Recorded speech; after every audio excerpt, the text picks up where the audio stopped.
बिस्मिल्लाहिर्रहमानिर्रहीम। अस्सलाम वालेकुम। Hello learners, my name is Mohammad Arman Shafiq और आज हम जो टॉपिक डिस्कस करने लगे हैं वो है पॉपुलेशन एंड सैम्पलिंग। जब हम कोई भी रिसर्च करते हैं तो उस रिसर्च के लिए हमें जो है वो पॉपुलेशन में से एक सैंपल लेना पड़ता है जिसमें से हमने अपने रिज़ल्ट जो हैं वो कंडक्ट करने होते हैं।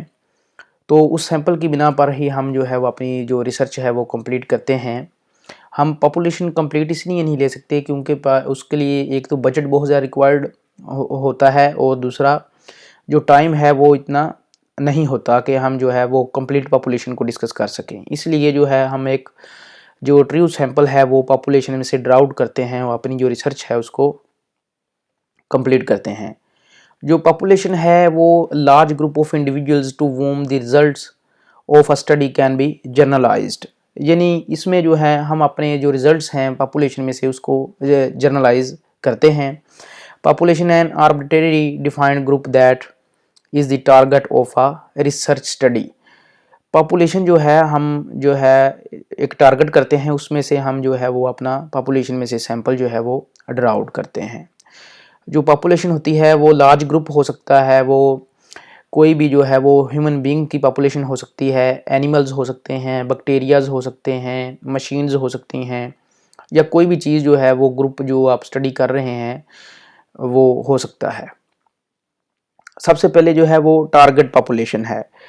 टारगेट पॉपुलेशन से मुराद ये है कि हमने अपनी रिसर्च के दौरान ये देखना होता है कि हम जो जो पॉपुलेशन ले रहे हैं, फ़र्ज़ करें हमने टारगेट किया है टीचर्स पे हमें रिसर्च करनी है, तो टीचर्स जो ओवरऑल वर्ल्ड वाइड आ जाएंगे, लेकिन जो टारगेट पॉपुलेशन उसमें ये होगी कि पाकिस्तानी टीचर्स जो हैं उसमें टारगेट करेंगे जिन टीचर्स तक हमारी जो है असेस है। The population to be studied to which the researcher indeed wants to generalize the results of the study. The target population is the collection of elements, objects that possess the information sought by the researcher and about which interfares are made. The target population should be defined in terms of elements, sampling units, extent and time. जो आप target population कर रहे हैं वो कोई भी sample जो है वो आप उसमें से ड्रा आउट कर सकते हैं। जो सैम्पलिंग फ्रेम है उसमें असेसिबल पॉपुलेशन होनी चाहिए। असेसिबल पॉपुलेशन से मुराद ये है कि आप जो भी पॉपुलेशन सेलेक्ट कर रहे हैं, आप उस जो सैंपल सेलेक्ट कर रहे हैं या जो भी पॉपुलेशन में से असेसिबल जो पॉपुलेशन आप गेट कर रहे हैं वो होनी चाहिए कि आपके इजी असेस में होनी चाहिए, या जिससे आपका मकसद जो है वो पूरा हो जाए। उसको जो है असेसिबल पॉपुलेशन भी हम कहते हैं। जो सैम्पलिंग यूनिट होता है वो smallest unit from which the sample can be selected. कोई भी पॉपुलेशन में से हम एक यूनिट सेलेक्ट करते हैं और उसमें से जो हम सैंपल ड्रा आउट करते हैं उसे क्या कहते हैं, सैम्पलिंग यूनिट कहते हैं।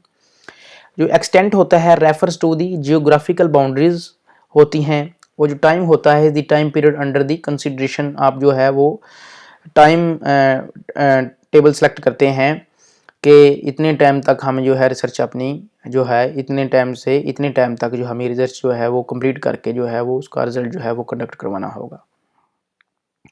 अब मज़ीद जो है वो मैं इसको स्पेसिफाई करता हूँ पॉपुलेशंस को। ये देखें जो आपको टेबल पे स्लाइड्स में नज़र आ रहा है, पॉपुलेशन जो है उसमें जो है ओवरऑल टीचर्स जो हैं वर्ल्ड वाइड वो इसमें शामिल हैं।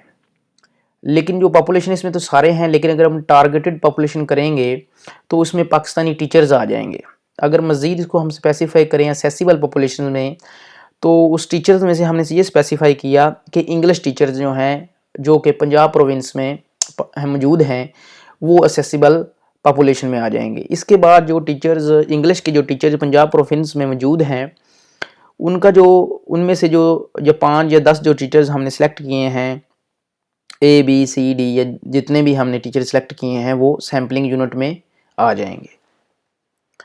इसके बाद जो है अगर हम जो है सैंपल जो पॉपुलेशन में से ड्रा आउट करते हैं वो जो पॉपुलेशन जो सैंपल होगा वो ट्रू रिप्रेजेंटेटिव होना चाहिए। जो कि जिस तरह हम एक दूध लेते हैं और एक दूध में से थोड़ा सा सैंपल ले लेते हैं और वो सैंपल जो है वो पूरे दूध की वो रिप्रेजेंट करता हो उसको, इसी तरह ही सैंपल जो है वो smallest sub unit draw from the population to represent it in the research. इसी तरह वो जो सैंपल हम लेंगे वो ट्रू पॉपुलेशन को रिप्रेजेंट करेगा। इसके बाद अगर हम मूव करें नेक्स्ट स्लाइड की तरफ तो सैम्पलिंग की तरफ मूव करते हैं। Sampling is the process of selecting a small proportion of a population and considering it to be representative which it may और मे नॉट बी। जो सैम्पलिंग होगी वो जो है वो ट्रू रिप्रेजेंटेटिव होगा पॉपुलेशन का, हो भी सकता है और मे नॉट बी। इसके बाद जो है जो क्लासिफिकेशन है सैंपल्स की वो है डिफरेंट टेक्निक्स हैं सैम्पलिंग की। जो है प्रोबेबिलिटी सैम्पलिंग होता है और नॉन प्रोबेबिलिटी सैम्पलिंग होता है। जो प्रोबेबिलिटी सैम्पलिंग होती है उसमें जो है वो जितने भी everyone has equal chance to be selected, और जो इसके जो रिजल्ट्स होते हैं प्रोबेबिलिटी सैम्पलिंग के वो बेहतर होते हैं। अगर दूसरी साइड पर अगर हम देखें नॉन प्रोबेबिलिटी सैम्पलिंग को तो उसमें जो है वो हर एक को इक्वल चांस नहीं होता सिलेक्ट होने का, वो रिसर्चर पे डिपेंड करता है कि वो उसको किस चीज़ को वो सिलेक्ट कर लेता है। प्रोबेबिलिटी सैम्पलिंग टेक्निक्स में जो है इसको 4 कैटेगरीज में डिवाइड किया गया है। एक सिंपल रैंडम सैम्पलिंग है, एक सिस्टमेटिक सैम्पलिंग है, स्ट्रेटिफाइड सैम्पलिंग है और क्लस्टर सैम्पलिंग है।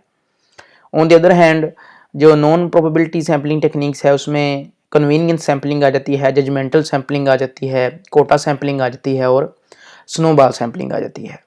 नाउ अब हम इसको जो है वो एक एक करके डिस्कस करते हैं। सबसे पहले जो है वो प्रोबेबिलिटी सैम्पलिंग है। प्रोबेबिलिटी सैम्पलिंग में हमने जो सैंपल जो ड्रा आउट करना है पॉपुलेशन में, उसमें जो है वो everyone has equal chance to be selected. इसको क्या कहेंगे हम, प्रोबेबिलिटी सैम्पलिंग करेंगे। For example in a sample of 10 populations of 100 each subject has a 10% chance of being included in the sample। यानी कि अगर 100 आदमी है उसमें से अगर 10 सेलेक्ट करते हैं तो उसमें से हर एक को 10% चांस है सैंपल में सिलेक्ट होने का। अगर हम प्रोबेबिलिटी सैम्पलिंग को देखें उसको भी हमने 4 कैटेगरीज में डिवाइड किया है। एक है फॉर होमोजीनियस पॉपुलेशन, जिसमें पॉपुलेशन जो है एक जैसी होनी चाहिए, इसमें सिंपल रैंडम सैम्पलिंग जो है, इसमें जो सैंपल है required the use of random number table. इसके बाद जो है सिस्टमेटिक जो है रिक्वायर्ड द नंबर सैंपल और फ्रेम ओनली। और इसके बाद फॉर हेट्रोजीनियस पॉपुलेशन के बाद जो है वो है स्ट्रेटिफाइड सैम्पलिंग है, यूज ऑफ रैंडम नंबर्स हैं। इसके बाद क्लस्टर सैम्पलिंग है, use of random numbers table में भी नेसेसरी। अब जो सिंपल रैंडम सैम्पलिंग है इसमें ये देखें कि इसमें जिस तरह एक कमेटी के दौरान 100 मेंबर्स हैं तो 10 मेंबर्स की अगर हमने कमेटी निकालनी है तो उसमें से 100 में से 10 जो हैं पर्चियाँ हम निकाल लेंगे, और वो जो पर्चियाँ होंगी वो 10 बंदों की वो 100 को रिप्रेजेंट करेंगी। All individuals in the population have an equal likelihood of being chosen. For example, number of all students and select the number from that. इसके बाद जो सैंपल रैंडम सैम्पलिंग है इसमें जो है इसको इस तरह भी किया जा सकता है कि कोई भी आप 100 में से कोई भी डिजिट्स जो हैं वो सिलेक्ट कर सकते हैं पॉपुलेशन में से। स्कूल कॉलेज हो सकती हैं, लो कॉस्ट हो सकता है, हाउसेस हो सकती है, या जो सिलेक्शन है वो लॉटरी मेथड के ज़रिए भी हम सैंपल, जिस तरह मैंने आपको पहले बताया कि जिस तरह कमेटी है 100 बंदों की तो उसमें से 10 बंदे हमने पर्चियाँ निकाल ली और सिलेक्ट कर लेंगे। दूसरा है कंप्यूटर जनरेटेड रैंडम सैम्पलिंग, जो है कंप्यूटर जो है वो हमें रैंडम नंबर कुछ ना कुछ दे देगा, या रैंडम नंबर ऑफ टेबल जो है टेबल को यूज़ करके जो है वो हम सिंपल रैंडम सैम्पलिंग कर सकते हैं।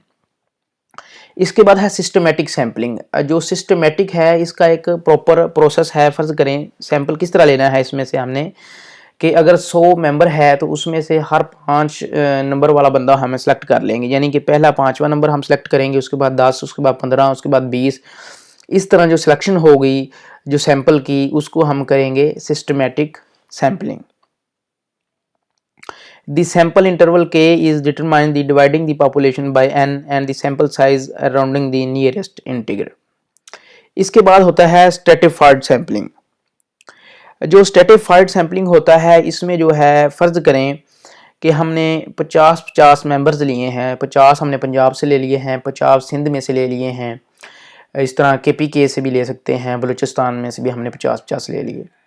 इसमें जो हमने पंजाब में से जो 50 जो मेंबर्स हमने सेलेक्ट किए वो इंटरनली तो होमोजीनियस होंगे, लेकिन अगर हम चारों प्रोविंसेस में से ओवरऑल देखें तो वो हेट्रोजीनियस होंगे। इस तरह जो सैंपल लिया जाता है उसको स्ट्रेटिफाइड सैंपल कहते हैं। The sample frame is divided into the strata या groups according to certain characteristics and then a sample random and systematic sampling will be applied on each stratum. जो इसको भी हमने स्ट्रेटिफाइड किया है प्रोपोर्शनेट स्ट्रेटिफाइड सैंपल में और disproportionate stratified sample में।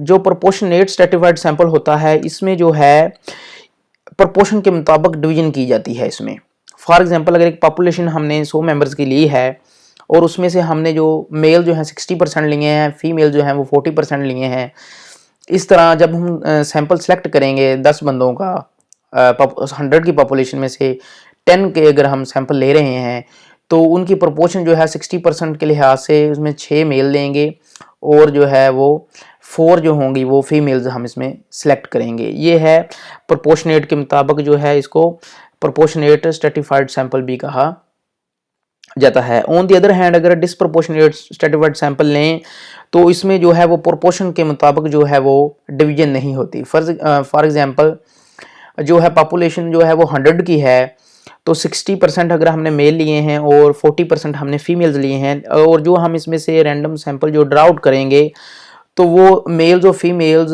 हुआ 60 मेल्स हैं तो वो भी 10 नंबर्स हैं उसके, और जो फीमेल जो हैं 40 हैं वो भी हमने 10 ही लिए हैं। यानी कि इसमें है population divide into distinctive strata on specified variables, equal number of individuals are selected from each स्ट्राटम।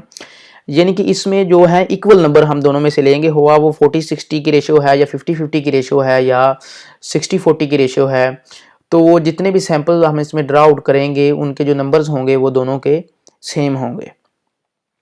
इसके बाद हम क्लस्टर सैंपलिंग भी करते हैं। क्लस्टर सैंपलिंग एक पॉपुलेशन देखें मैं स्लाइड में तो उसमें देखें कि 5 जो है क्लस्टर दिए गए हैं जिनमें से उन्होंने 3 क्लस्टर्स जो हैं वो सिलेक्ट किए हैं सैंपल के तौर पर। और अगर आप इनको देखें जो तीनों जो सैंपल हमने सेलेक्ट किए हैं वो तीनों जो हैं वो एक्सटर्नल तौर पर वो होमोजीनियस हैं, लेकिन जो उनकी इंटरनल के लिहाज से वो जो हैं वो हेट्रोजीनियस हैं। क्लस्टर सैंपलिंग का sampling plan used when mutually homogeneous, देखें कि वो म्यूचुअल तौर पर तीनों जो हैं वो होमोजीनियस हैं, yet internally heterogeneous grouping are evident in a statistical population. इसमें देखें जो है वो क्लस्टर 1, 2, 3, 4, 5 दिए गए हैं, तो इन क्लस्टर्स में देखें कि जो एक्सटर्नली तौर पर ये जो हैं वो होमोजीनियस नज़र आ रहे हैं, लेकिन जो है इनकी जो इंटरनल लिहाज से जो है इनकी जो प्रोपोर्शनल है वो डिफरेंट है। क्लस्टर सैंपल जो है वो 1 स्टेज और 2 स्टेज की टाइप्स हैं। इनमें जो 1 स्टेज होता है when all units in the selected clusters are selected, इसमें जितने भी क्लस्टर दिए गए होते हैं एक यूनिट में उन सब को ही इस 1 स्टेज में सिलेक्ट कर लिया जाता है as a sample. On the other hand अगर 2 स्टेज की तरफ हम मूव करें, only some units from the selected clusters are taken. इसमें जो है 2 स्टेज में हमने क्लस्टर में से कोई भी क्लस्टर जो है वो सिंपल रैंडम सैम्पलिंग या सिस्टमेटिक वे से हम उसको यूज़ करते हुए सारे नहीं कुछ क्लस्टर जो हैं हम इसमें शामिल करेंगे as a sample. Non probability sampling जो होती है इसमें इक्वल चांस जो है नहीं होता किसी भी चीज़ की सिलेक्शन का। ये डिपेंड करता है रिसर्चर पे कि वो नॉन प्रोबेबिलिटी तौर पर कौन से बंदों को अपनी जो है रिसर्च में शामिल करता है और वो जो चीज़ें इसमें से सिलेक्ट करेगा वो एज अ सैंपल जो है वो काउंट होंगी। फर्स्ट ऑफ ऑल टाइप की तरफ अगर हम इसकी मूव करें तो कन्वीनियंस सैम्पलिंग है। कन्वीनियंस सैम्पलिंग में ये है कि जो रिसर्चर है वो ये समझता है कि कौन सी चीज़ उसे अवेलेबल हो गई at the same time period कि जो उसकी रिसर्च को जो है वो इजीली अवेलेबल तमाम चीज़ें उसे वो चीज़ें अवेलेबल हों। फ़र्ज़ करें कोई भी स्टूडेंट है उसका तो वो उसको भी अपनी रिसर्च में शामिल कर लेगा कि वे इतनी देर तक मेरे पास अवेलेबल है और इतनी देर में मैं अपनी जो है रिसर्च वो उसको कंप्लीट कर सकूँगा। उसके बाद जो है जजमेंटल सैम्पलिंग है, इसको परपोसिव सैम्पलिंग भी कहा जाता है। ये अक्सर जो है पीपीएससी के पॉइंट ऑफ व्यू से बड़ा अहम टॉपिक है कि जजमेंटल सैम्पलिंग को हम जो है परपोसिव सैम्पलिंग भी कहते हैं। जो ये सैम्पलिंग होती है इसमें जो है वो रिसर्चर ये समझता है कि ऐसा काम करने से मेरा मकसद जो है वो पूरा हो सकता है या इस चीज़ को शामिल करके जो है वो मुझे ज़्यादा फ़ायदा हो सकता है या इस चीज़ में मेरी बेहतरी है। This is a sample techniques in which the researcher select the sample based on judgement about some appropriate characteristics. कुछ खसूसियात को मद्देनज़र रखते हुए जो है वो रिसर्चर ये फैसला करता है कि इन खूबियों के हामिल जो अफराद हैं वो मुझे रिसर्च में ज़्यादा फ़ायदा दे सकते हैं या ये एक्टिवली पार्टिसिपेट करेंगे तो जिसमें इसमें मेरी रिसर्च को कंप्लीट करने में फ़ायदा होगा। इस परपोसिव की निस्बत से इसको जजमेंटल सैम्पलिंग भी कहा जाता है। जैसे कि populations member that fit needs called sample. Judgement और deliberate effort use to obtain representative sample include typically members or members that fit what you want to study। इसके बाद कोटा सैम्पलिंग होता है। कोटा सैम्पलिंग में से जो है वो ये डिसाइड किया गया होता है कि हमने 100 में से जो 50 जो है वो मेल्स लेने हैं, 50 फीमेल्स लेने हैं या 60 मेल्स लेने हैं या 40 फीमेल्स, ये कोटे में शामिल होता है और इसको जो है वो कोटे के लिहाज से इसको जो सैंपल है वो उसको सिलेक्ट कर लिया जाता है। फॉर एग्जांपल कोटे सैम्पलिंग में ये देखना है कि अगर हमने टीचर्स लेने हैं तो जो रिसर्चर है उसने जो कोटा सैम्पलिंग में यही कहा है कि हमने टीचर वही सिलेक्ट करेंगे जिन्होंने इंडक्शन ट्रेनिंग की हुई है, या वो ये भी कह सकते हैं कि जिनका 17 ग्रेड है टीचर्स का, कोटे सैम्पलिंग में हम सिर्फ वही लेंगे। तो इस चीज़ों को भी वो अपनी सैम्पलिंग में शामिल करते हैं। इसके बाद है जो नॉन प्रोबेबिलिटी सैम्पलिंग में उनकी एक टाइप है स्नोबॉल सैम्पलिंग। स्नोबॉल सैम्पलिंग की एग्जांपल मैं इस तरह आपसे वाज़ा करता हूँ कि जिस तरह एक बर्फ़ का पहाड़ है और वहाँ पे आप एक छोटी बॉल बनाकर नीचे फेंकेंगे तो वो नीचे जाते हुए जो है वो बॉल जो होगी वो बहुत बड़ी बन जाएगी। इस तरह यानी कि एक स्मॉल से लार्ज की तरफ हम मूव करेंगे तो इस सैम्पलिंग को हम स्नोबॉल सैम्पलिंग कहते हैं। This is a sampling techniques in which the individuals or organizations are selected first by the probability method and then additional respondents are identified based on information provided by the first group of respondents. For example, through a sample of 500 individuals, 20 special education teachers are identified, which in turn identify a number of such other teachers. इसके बाद जो बहुत ही important term जो अक्सर PPSC के point of view से important है वो है नेटवर्किंग सैम्पलिंग की डेफिनेशन जो है वो अक्सर जो है वो एग्ज़ाम में पूछ ली जाती है। If the number of population is continuously increasing, जो है अगर पॉपुलेशन का साइज़ बढ़ता जा रहा है तो इस टाइप की जो सैम्पलिंग होगी उसको नेटवर्किंग सैम्पलिंग कहा जाएगा। किसी भी सर्च के दौरान जो है वो हमें जो है सैंपल से वास्ता पड़ता है, तो सैंपल जो है वो ट्रू रिप्रेजेंटेटिव होना चाहिए पॉपुलेशन का। अगर सैंपल ठीक नहीं होगा तो रिसर्च के जो रिजल्ट्स हैं वो कभी भी ठीक नहीं हो सकते। जो सैंपल होता है वो ट्रू रिप्रेजेंटेटिव होता है पॉपुलेशन का और ये जो है अपनी रिसर्च को कंप्लीट करने में बहुत अहम किरदार अदा करता है। That's all about population and sampling. Thanks and अल्लाह हाफिज़।